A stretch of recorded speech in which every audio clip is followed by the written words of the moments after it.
చాలా ఈజీగా pant cutting అయితే చూపిస్తాను. ఇదొచ్చేసి క్రేప్ లైనింగ్ తోటి 3 ప్యాంట్లయితే కుట్టించుకున్నారండి.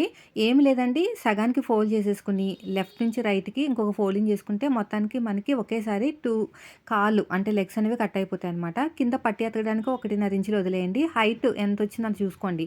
మన ఈ నడుము దగ్గర కూడా పట్టి ఉంటుంది కదా! దానికి సెపరేట్‌గా కట్ చేసుకోవాలి. హ్యాండ్ లూజు, నడుము లూజు వదిలేసుకోండి ఎంత క్లాత్ ఉంటే అంత. సో, మనం ఎట్లనో నాడాతోటి మనం టైట్ చేసుకుంటాం కాబట్టి ప్రాబ్లమ్ లేదు.